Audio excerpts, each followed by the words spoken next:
Good morning बच्चों। हम आज स्टार्ट करेंगे डाइजेस्टिव सिस्टम। जैसा कि मैंने बताया था, अगर हमें कंपैरेटिव स्टडी करनी है, तुलनात्मक अध्ययन करना है किसका, फिशेस, एम्फीबियन, रेप्टाइल्स और बर्ड्स और मैमल्स। ठीक है, तो इनमें हमें अगर कंपैरेटिव स्टडी है, तुलनात्मक अध्ययन करना है, तो हमें उस सिस्टम का या उस तंत्र का बेसिक पता होना चाहिए। ठीक है, मतलब वो सिस्टम होता क्या है, बनता क्या है, उसके पार्ट्स क्या हैं। जब आपको इतना पता होगा तो आप अपने आप ही कंपैरेटिव स्टडी कर सकते हो। जैसा मैं पहले बहुत बार सब ये चीजें बता चुकी हूँ। ठीक है, तो आज हम पढ़ेंगे कंपैरेटिव स्टडी करेंगे किसकी, डाइजेस्टिव सिस्टम की। ठीक है, तो डाइजेस्टिव सिस्टम इन वर्टिब्रेट्स। ठीक है, तो इसमें हम क्या करेंगे, पहले मैं तुम लोगों को डाइजेस्टिव सिस्टम क्या होता है, कैसे उसमें डेवलपमेंट हुआ, और हर एक का जो डाइजेस्टिव सिस्टम है उसके बारे में मैं बताऊंगी। ठीक है, और एक बार हम बेस क्लियर कर लेंगे तो फिर जो तुम लोगों को, जैसा मैंने बताया कोटपाल की बुक में लास्ट में कंपैरेटिव स्टडी है, चार्ट बने हुए हैं, तो हर सिस्टम के अलग अलग चार्ट हैं। ठीक है, कोटपाल की बुक इंग्लिश में भी और हिंदी दोनों में ही आती है।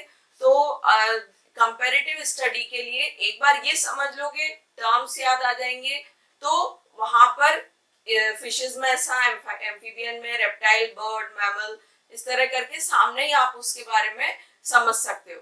ठीक है, तो चार्ट जो है वो आप लोग अपने आप पढ़ना, बेसिक जो है उसका मैं बता रही हूँ।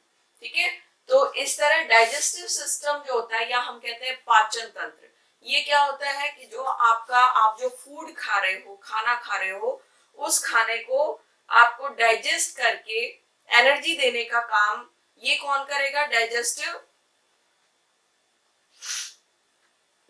सिस्टम करेगा। ठीक है, मतलब अगर आप जो खाना खा रहे हो वो कहलाता है इंजेशन, खाना हमने अंदर लिया, फिर होता है डाइजेशन, पच गया खाना, फिर होता है एब्जॉर्प्शन, वो खाना हमारे ब्लड में अवशोषित हो गया। अब जो ये खाना एब्जॉर्ब हुआ है, ये हमारी हर सेल डेवलपमेंट में किसी भी सेल में रिक्वायरमेंट, जहां जहां जरूरत होती है खाना यूज होगा, तो ये जो यूज होना है इसको एसिमिलिएशन कहते हैं। ठीक है, और एसिमिलेशन, और जो अपचित भोजन है या अनडाइजेस्टेड फूड है, ये क्या होगा, इजेस्ट हो जाता है एनस के थ्रू। तो ये हमारा डाइजेस्टिव सिस्टम है। डाइजेस्टिव सिस्टम जो होता है या पाचन तंत्र, ये आपका बनता है एलिमेंट्री कैनाल और डाइजेस्टिव ग्लैंड्स। ठीक है, मतलब जैसे पाचन तंत्र हम जो कहते हैं वो एलिमेंट्री कैनाल या आहार नाल से बनेगा, और दूसरा किससे, दो पार्ट होते हैं इस डाइजेस्टिव सिस्टम के, एलिमेंट्री कैनाल और दूसरा पाचन ग्रंथियां। ठीक है, ये दोनों कोऑर्डिनेशन में या समन्वय में काम करके फूड को पचाने का काम करके बॉडी की हर रिक्वायरमेंट की जरूरत पूरी करते हैं, रिक्वायरमेंट पूरी करते हैं। ठीक है, तो हम इसलिए जो डाइजेस्टिव पैटर्न है, डाइजेस्टिव पैटर्न का मतलब आहार नाल के जो कॉमन स्ट्रक्चर हम कहते हैं वो ऑलमोस्ट सेम ही होते हैं एनिमल्स में, फिशेस, एम्फीबियन, रेप्टाइल, बर्ड, सिर्फ उनके थोड़े स्ट्रक्चर में चेंज, हल्का सा चेंज आता जाता है और मॉडिफाई होता जाता है थोड़ा थोड़ा सा, पर जो बेसिक पैटर्न है वो सेम है कि माउथ से एंटर हुआ और क्लोएका या एनस से जो बाहर अनडाइजेस्टेड फूड निकल जाएगा। तो डाइजेस्टिव सिस्टम में basic pattern similar in all vertebrates, जितने भी वर्टिब्रेट्स हैं, जो डाइजेस्टिव सिस्टम का एक पैटर्न है वो ऑलमोस्ट सेम है। ठीक है, तो ये जो डाइजेस्टिव सिस्टम होता है किससे बना, एलिमेंट्री कैनाल और डाइजेस्टिव ग्लैंड्स। डाइजेस्टिव ग्लैंड्स जो होती हैं वो होती है लिवर, हमारी बॉडी की सबसे बड़ी ग्लैंड, फिर गॉल ब्लैडर, ठीक है, और पैनक्रियास सेकंड लार्जेस्ट ग्लैंड। तो ये जो तीन ग्लैंड्स हैं ये डाइजेस्टिव सिस्टम या पाचन तंत्र से संबंधित होती हैं और उनको फूड को पचाने में हेल्प करती है। अब हम क्या कहते हैं कि आप जैसे कुछ वर्ड्स तुम लोग को इसमें आएंगे, कंपेयर जो चार्ट पढ़ोगे तो उसमें हमें क्या पढ़ना पड़ता है, अगर हम इनकी फैमिलियरिटी देखें तो हम एम्ब्रियो को देखते हैं, भ्रूण को देखते हैं। ठीक एम्ब्रियो की एलिमेंट्री कैनाल होती है उसे कहते हैं प्रिमिटिव गट। गट मतलब ध्यान रखना जीयूटी गट, इसी को आहार नाल कहते हैं, इसी को एलिमेंट्री कैनाल कहते हैं।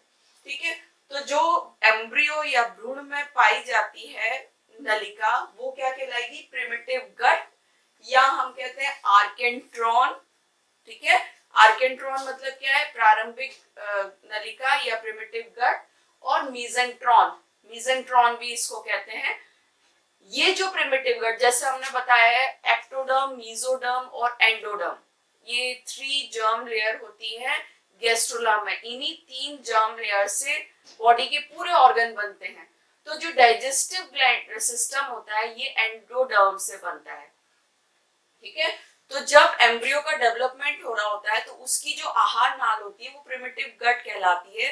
तो उसमें भी अब क्या हुआ, आहार नाल उसकी बनना शुरू हो गई। तो उसमें भी 3 पार्ट होते हैं, फोरगट, मिडगट, हाइंडगट। ठीक है, गट मतलब एलिमेंट्री कैनाल, फोरगट मतलब आगे की सबसे शुरू की माउथ से, मिडगट मतलब बीच की, ठीक है, और हाइंडगट मिडगट के पीछे। जो फोरगट होगी उसमें क्या आएगा, ओरल कैविटी, माउथ वाली पोर्शन, फेरिंग्स, ठीक है, फिर ईसोफेगस, स्टमक, इंटेस्टाइन का ज्यादातर पार्ट जो है ये फोरगट का पार्ट हो गया। मिडगट जो होती है वो कनेक्टिव टिश्यू बनाती है, उसके बनते हैं, और मसल्स ऑफ ऑर्गन, मतलब जो अंग बनेंगे डाइजेस्टिव सिस्टम के उनके मसल्स रहेंगे। और हाइंडगट जो है ये क्या बनाता है, ज्यादातर लार्ज इंटेस्टाइन का पार्ट और क्लोएका, पहले स्मॉल इंटेस्टाइन आएगी फिर लार्ज इंटेस्टाइन। तो ये क्या होगा, लार्ज इंटेस्टाइन और क्लोएका का पार्ट हाइंडगट। तो ये जो है ये प्रिमिटिव गट के पार्ट है। ठीक है, फोरगट, मिडगट, हाइंडगट, और इसी के बेस पर जब हम एडल्ट्स में आते हैं, ह्यूमन बीइंग्स में आफ्टर बर्थ जो मैमल्स होते हैं उनमें ये फोरगट, मिडगट, हाइंडगट, ये ही प्रोसेस हम आगे पढ़ते हैं, ये फिजियोलॉजी में आप लोग पढ़ोगे। ठीक है, अब इसमें एक वर्ड आएगा मीजेंट्री, जो उसमें टर्मिनोलॉजी है वो मैं बता रही हूँ, बेसिक आप समझ लोगे। तो मीजेंट्री जो होती है, मीजेंट्री जनरली लोअर एनिमल्स में, इनवर्टिब्रेट्स में, तो जो कुछ मीजेंट्री का मतलब क्या होता है, स्टमक से लेकर इंटेस्टाइन तक के जो ऑर्गन है वो एक डबल फोल्ड, उसको पेरिटोनियम कहते हैं, उस डबल फोल्ड से जुड़े हुए होते हैं। ये जब डबल फोल्ड डॉर्सल, शरीर के डॉर्सल साइड होगा तो उसे डॉर्सल मीजेंट्री कहेंगे। ठीक है, मीजेंट्री, डॉर्सल मीजेंट्री, और जब बॉडी के वेंट्रल साइड होते हैं, अधर सतह पे, तो वेंट्रल मीजेंट्री कहते हैं। तो मीजेंट्री जो है वो डॉर्सल मीजेंट्री और वेंट्रल मीजेंट्री 2 टाइप की होगी। ठीक है, समझ में आया, मतलब जो स्टमक से लेकर जो नीचे तक का पार्ट होता है वो एक डबल पेरिटोनियम मेम्ब्रेन से जुड़ा हुआ रहेगा। पेरिटोनियम मेम्ब्रेन, पेरिटोनियम कौन सी होती है, जो स्टमक से लेकर जो डाइजेस्टिव सिस्टम का पार्ट है जिसके अंदर बंद रहता है वो मेम्ब्रेन, और उसके अंदर की कैविटी होती है पेरिटोनियम कैविटी। ठीक है, तो ये मीजेंट्री हो गई। अब अगर हम देखते हैं एलिमेंट्री कैनाल के भाग या पार्ट्स कौन कौन से होते हैं, जैसे हम कहते हैं एलिमेंट्री कैनाल, हमने क्या बताया, एलिमेंट्री कैनाल डाइजेस्टिव सिस्टम है वो 2 पार्ट का है, एलिमेंट्री कैनाल और डाइजेस्टिव ग्लैंड्स। ठीक है, अब जो एलिमेंट्री कैनाल है उसकी स्टार्टिंग कहां से होगी, माउथ से। ठीक है, हमारा माउथ से एलिमेंट्री कैनाल माउथ से लेकर एनस तक, ये जैसा बताया था एलिमेंट्री कैनाल ओपन टाइप और क्लोज टाइप 2 टाइप की होती है। ओपन टाइप में क्या होगा, ये ओपन टाइप मतलब जिसमें जो माउथ और एनस ये 2 ओपनिंग हो गई, ये कंप्लीट एलिमेंट्री कैनाल कहलाती है। कंप्लीट एलिमेंट्री कैनाल कौन सी हो गई, जिसमें माउथ और एनस 2 ओपनिंग होंगी। इनकम्प्लीट एलिमेंट्री कैनाल वो होगी, जनरली इनवर्टिब्रेट में होती है, जिसमें एक ही ओपनिंग होगी, वहीं से इंजेशन और इजेशन दोनों होता है। ठीक है, तो सबसे पहले जो पार्ट आता है एलिमेंट्री कैनाल का वो है माउथ। ठीक है, माउथ जो है ये किससे बाउंडेड रहता है, लिप्स से। ठीक है, जो ओंठ होते हैं वो उनसे बाउंडेड रहेगा। इसके अंदर जो कैविटी है वो कहलाती है वेस्टिब्यूल, जिसमें टंग और टीथ के बीच की जो स्पेस वो वेस्टिब्यूल कहलाती है। ठीक है, अब आप इसमें जब देखोगे जो पीछे गर्दन में एक बीच में लटकता हुआ भाग रहता है टॉन्सिल जैसे बीच में, वो उल्वा कहलाता है। ठीक है, माउथ के अंदर ही क्या होती है, हमारे टीथ्स होते हैं। ऊपर जो होता है वो हमारा पैलेट, ठीक है, जो माउथ की रूफ होती है, छत, वो कहलाती है पैलेट। और पैलेट में भी देखो ध्यान देना, जो हमारा ऊपर का पोर्शन है उसमें पीछे की तरफ सॉफ्ट होता है, आगे हार्ड होता है, पीछे सॉफ्ट होता है। तो हार्ड वाला पोर्शन हार्ड पैलेट और पीछे वाला सॉफ्ट पैलेट कहलाता है। ठीक है, बीच में जो हमें लटकती हुई दिखती है वो उल्वा। ठीक है, अब जब हम आते हैं माउथ के अंदर ही क्या होती है, एक मस्कुलर टंग होती है। ये जो मस्कुलर टंग है ये किससे कवर्ड, ये रहेगी इसके जो हम कहते हैं, मतलब देखा है पीछे जो टंग होती है वो नीचे से जुड़ी हुई होती है। ये जो कहलाते हैं दो लिंगुअल फोल्ड्स, जो टंग है पीछे की तरफ मसल से जुड़ी हुई होती है, लिंगुअल फोल्ड्स कहलाते हैं। और टंग के कारण, टंग जो है वो बोलने में हेल्प करती है। ठीक है, तो इस तरह से ये एक मस्कुलर ऑर्गन है। जब हम आते हैं इसके बाद आपका जो पोर्शन है ओरल कैविटी, माउथ हो गया covered by bounded by lips, oral cavity, mouth की कैविटी वेस्टिब्यूल बताया था जिसमें टंग टीथ है। ठीक है, और जो चीक्स से ये जो चीक्स है इनसे बाउंडेड रहते हैं। इसमें क्या क्या होंगे ओरल कैविटी में, टीथ, टंग, ओरल ग्लैंड्स, माउथ में ग्लैंड्स भी होती है ना, सलाइवरी ग्लैंड्स होती हैं, 3 तरह की सलाइवरी ग्लैंड्स, और एक एडिनोहाइपोफाइसिस, जैसा हम पढ़ चुके हैं एडिनोहाइपोफाइसिस पिट्यूटरी ग्लैंड का पार्ट। ठीक है, तो ये हो गया। अब हम आते हैं फेरिंग्स, माउथ, ओरल कैविटी, फिर आती है फेरिंग्स। फेरिंग्स जो होता है ये एक वाई शेप स्ट्रक्चर होता है। ठीक है, ये इस टाइप का, ये एक वाई शेप का स्ट्रक्चर होता है फेरिंग्स, जिसमें ऊपर से नोज से आती है और नीचे माउथ से। तो खाना तो यहाँ से और एयर हम यहाँ से लेते हैं, और दोनों यहीं पर एक जगह पे आके ये मिलती हैं। तो ये वाई शेप का स्ट्रक्चर होता है फेरिंग। तो जब हम खाना, देखो हम अभी स्वेलो करो तो क्या होगा, हमारा नेजल पैसेज बंद हो जाएगा, मतलब हम सांस नहीं ले पाएंगे। और जिस समय हम सांस ले रहे होते हैं हमारा फूड पैसेज खुला हुआ होता है, तो बंद होता है। ठीक है, तो कभी कभी हम हड़बड़ में खाना खाते हैं, जल्दी खाते हैं, तो क्या होता है, हमारा कहते हैं ना सांस की नली में खाना चला गया। तो ये क्या होता है, ये आप उधर की तरफ खाना चला जाता है, मान लो छोटा सा पार्टिकल भी, तो वो परेशान करता है। तो फेरिंग्स एक वाई शेप का स्ट्रक्चर है। वो फूड यहाँ से, जब माउथ से ओरल कैविटी से फूड एंटर होगा तो इसी फेरिंग्स में आता है, और ये कहाँ चला जाएगा, फूड पाइप, एक लंबी सी हमारे यहाँ पे एक लंबी पाइप होती है, उसको कहते हैं ईसोफेगस। ये ठीक है, फेरिंग्स जो है ईसोफेगस में एक लॉन्ग ट्यूब लाइक स्ट्रक्चर होता है।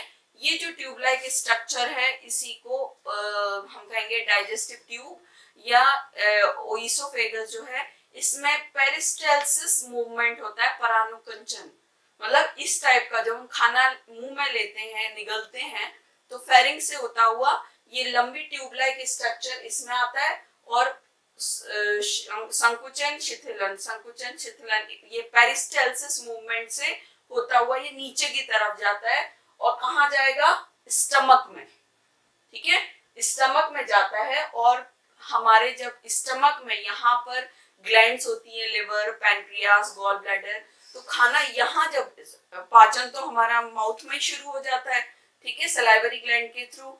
और जब हम इसीलिए कहते हैं खाना अच्छे से चबाना चाहिए, क्योंकि सलाइवा उसमें मिक्स हो जाता है। और जब ये स्टमक में आता है तो स्टमक की जो लाइनिंग होती है अंदर की, वो म्यूकोसा की लाइनिंग होती है। तो हम बहुत ज्यादा स्पाइसी या जैसा भी फूड खाते हैं, ये जो लाइनिंग है ये क्या करती है, प्रोटेक्ट करके रखती है स्टमक की वॉल्स को, क्योंकि वो मस्कुलर वॉल होती है।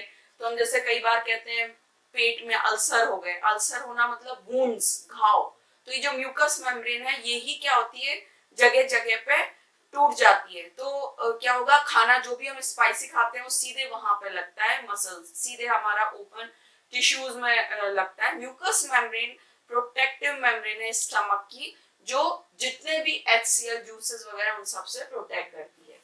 ठीक है, स्मॉल इंटेस्टाइन, जो अब स्टमक कौन सा हो गया, mouth, oral cavity, pharynx, oesophagus, stomach. Stomach में कौन से पार्ट हो गए, पाइलोरिक, फंडस। ठीक है, ये स्टमक के पार्ट हो गए। और स्मॉल, इसके बाद आती है स्मॉल इंटेस्टाइन। स्मॉल इंटेस्टाइन के पार्ट कौन से होते हैं, duodenum, jejunum, ileum. Duodenum, jejunum, ileum, ये स्टमक के स्मॉल इंटेस्टाइन के पार्ट हैं। स्मॉल इंटेस्टाइन के बाद ये नाम जरूर है पर ये लंबी होती है, और लार्ज इंटेस्टाइन छोटी होती है पर थोड़ी मोटी होगी। लार्ज इंटेस्टाइन का जो पार्ट है वो कोलन और रेक्टम। ठीक है, इसी से साइड में क्या होगा, एक अपेंडिक्स, वर्मीफॉर्म अपेंडिक्स निकलती है। तो ये जो है ये एलिमेंट्री कैनाल के पार्ट्स हैं। तो जब हमें इसके पार्ट्स पता होंगे, हमें डाइजेस्टिव ग्लैंड पता होगी, तो हम अपने आप कंपैरेटिव स्टडी, क्योंकि अभी जैसे बताया था कि बेसिक पैटर्न जो है डाइजेस्टिव सिस्टम का वो सेम ही है।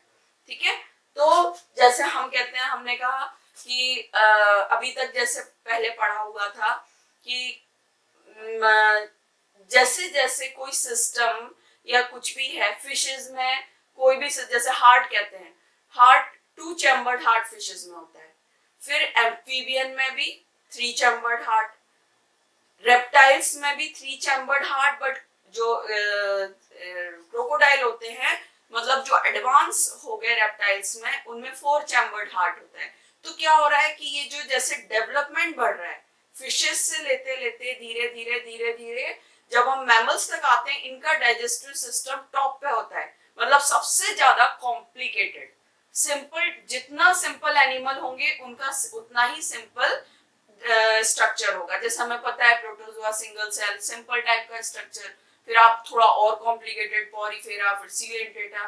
तो हम वर्टिब्रेट्स में देखते हैं तो फिशेस का सबसे सिंपल, फिर उससे थोड़ा सा कॉम्प्लिकेटेड एम्फीबियन, फिर रेप्टाइल, फिर बर्ड, और सबसे ज्यादा किसका हो गया, मैमल्स का। ठीक है, तो यही नाम हमको आगे जाके उस कंपैरेटिव चार्ट में मिलेंगे। तो जैसे अगर हम देखते हैं साइक्लोस्टोम्स, ठीक है, तो साइक्लोस्टोम्स मतलब जो हमने लैम्प्रे पढ़ा था ना, पेट्रोमाइजोन लैम्प्रे, लैम्प्रे में ये देखो सिंपल टाइप का, अब हमारा डाइजेस्टिव सिस्टम तो सबने फोटोग्राफ देखा ही होगा। ठीक है, एक बिल्कुल कॉइल्डेड इंटेस्टाइन होती है, स्टमक भी प्रॉपर जे शेप का स्टमक होता है हमारा। ठीक है, बट यहाँ देखो alimentary canal simple tube like structure है, ऊपर माउथ, ईसोफेगस, कोई स्टमक नहीं है, इंटेस्टाइन, ये स्टमक नहीं है, और इंटेस्टाइन प्रेजेंट है, क्लोइकल अपर्चर प्रेजेंट है।